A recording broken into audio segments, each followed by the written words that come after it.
There you go. I'll give it to you.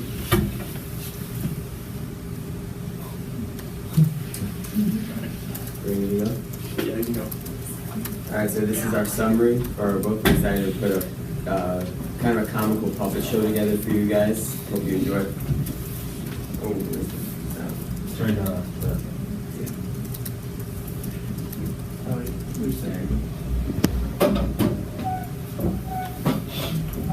My name is Kubo.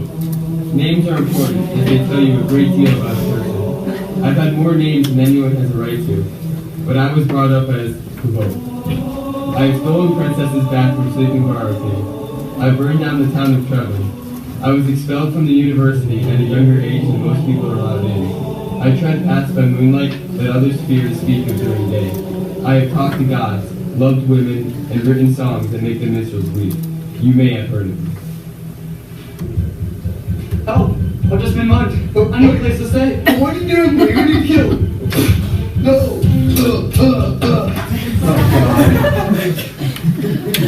Oh, man, that sucked last night. Yeah, it did. You followed me. No way. You gotta be Kubo. No, I'm Coke. No, you have to be Kubo. No, I'm Coke. No, Kubo. Yeah, you're right. Ah, you gotta tell me a story, man. Fine. And thus begins our story of Kubo as a young child. I was of the Edinburgh, not your average shoe performers begging for pennies at crossroads and singing for our suppers. My father was a better actor and musician than any of you have ever seen. My mother had a natural gift for words. They were both beautiful, with dark hair and deep laughter.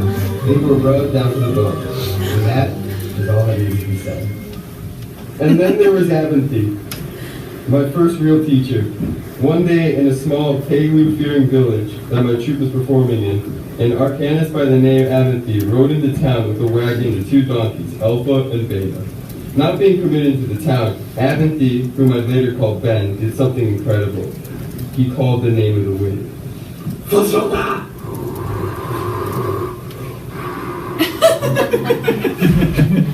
I spent most of my time with Ben on his wagon. He taught me many things from chemistry to tricks that focused my mind. But my main goal was to learn sympathy. I want you to bind this straw with the wickedest name and light it.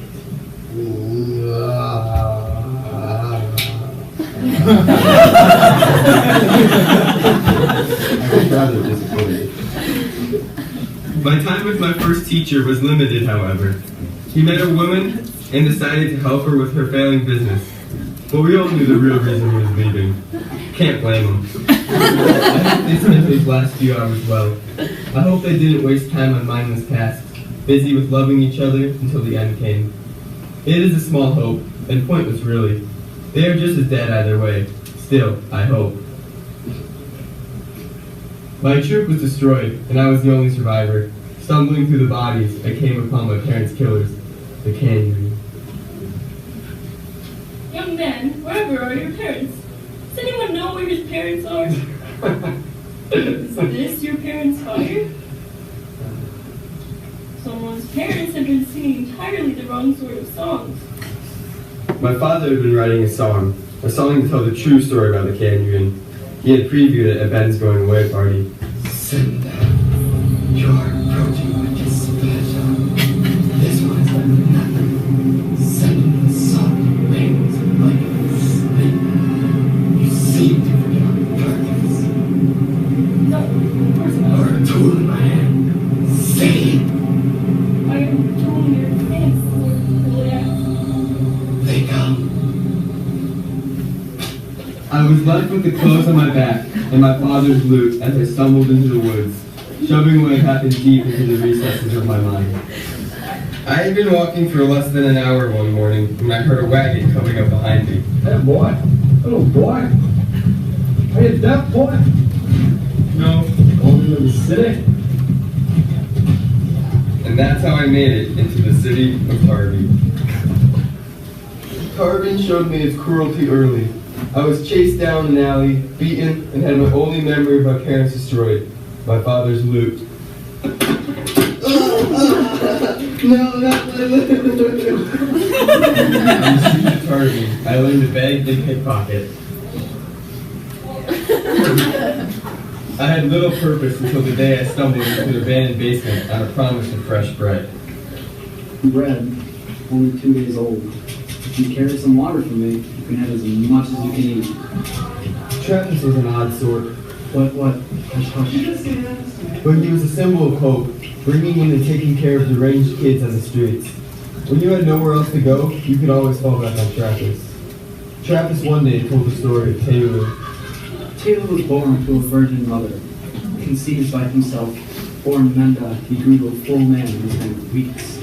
The townspeople thought he was part of the demons who confronted him.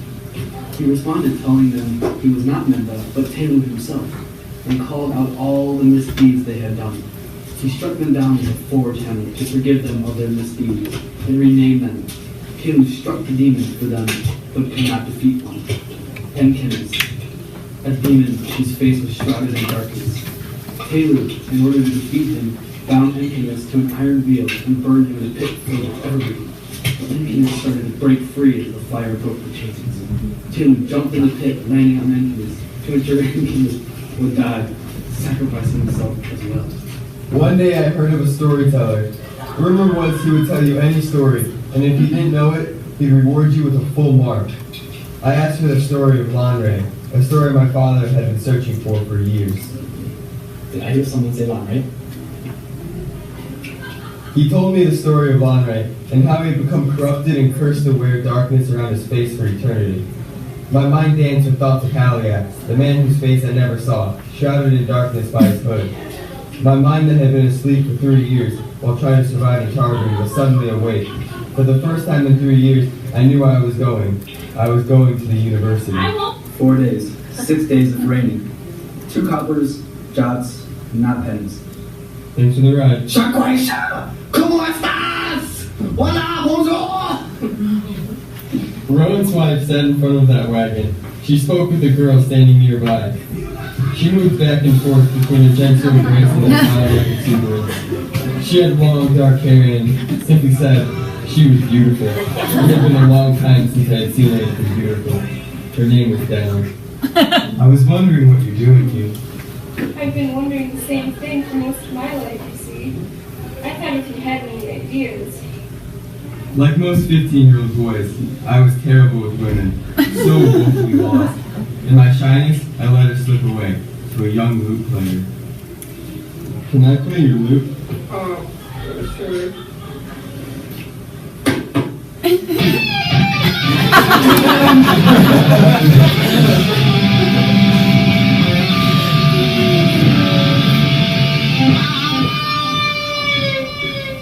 That was beautiful. And then I made my leap to the university with only a simple promise to Denna that I'd meet her again. I'm here to attend the university. I wanted to be an arcanist. You are aware that the university is for continuing one's education, not beginning. Yes, Chancellor, I know. What's the square root of 73? 8.5. What's the color of lithium? Purple. If you mix lithium with oxygen, how many ducks can swim in our local pool? 243.5. How many jellyfish live in this tree? 243. What's your middle name? I don't have a middle name.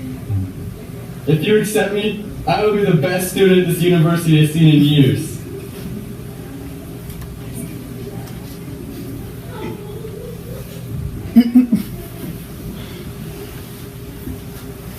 Let it be recorded that Kavot, son of Arleden, is admitted to the university of the continuance of his education on the 43rd of Equus.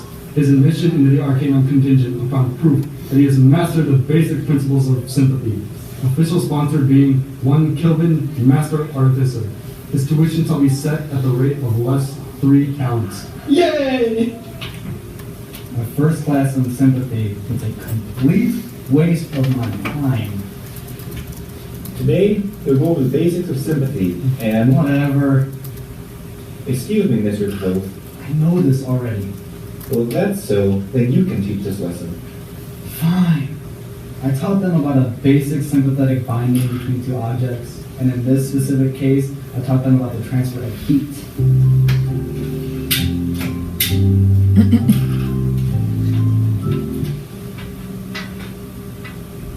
Oh, my sweet Telu, that burns! I made my way to the archives, eager to study all the books at its disposal. It's dark in there with all those old dry books. Here, take a candle in with you so you can see.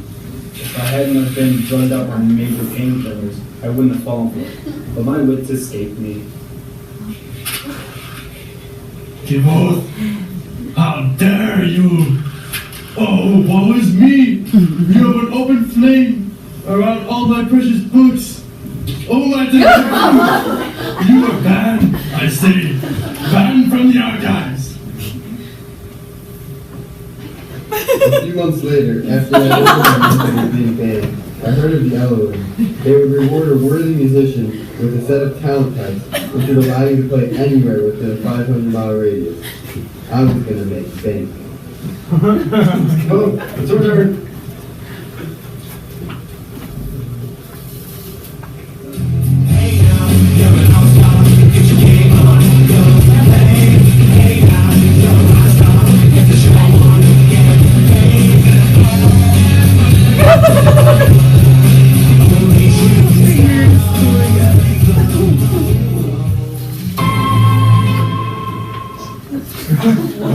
I was to meet Dana at noon, so I went to work in the fishery early in the morning. But while I was there, the bone tar container burst and started a great fire. A girl by the name Fellow was trapped inside. I sprung to action. Poppy!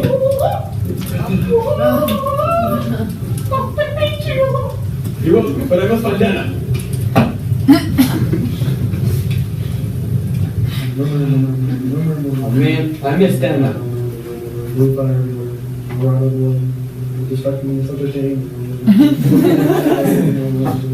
I must investigate. So I made my way to Trevin to see what all the fuss was about.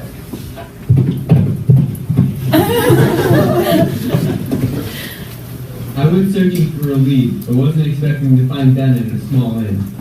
Anyone can make the trip after they get the news. It takes a special sort of man to show up when he doesn't know there's trouble. Dana, what are you doing here? I was here on a trip to meet my sponsor, but then the wedding happened. Now I need to search for him and see if he was okay. On the second night of our investigation, in the fields we saw a giant blue flame, but told ourselves it couldn't be the Kandrian. Sure enough, it wasn't. It was a dragon, or more accurately, a Dracus, a great fire-breathing lizard that eats trees and has iron-hard scales. We followed the Dracus and later found out it was being fed a man-made drug to control it. We realized once the drug ran out, it would go crazy and search for more and destroy the city. We took the remaining drug to the refinery to try and overdose it. This only made it go crazy and rampage towards the city. I began to run after it frantically, thinking of a plan to kill it.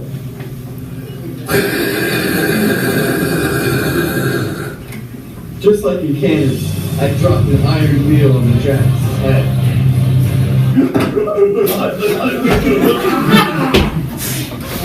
I woke up in the morning not knowing where Dana was, but I couldn't search for her because I had to go back to the university.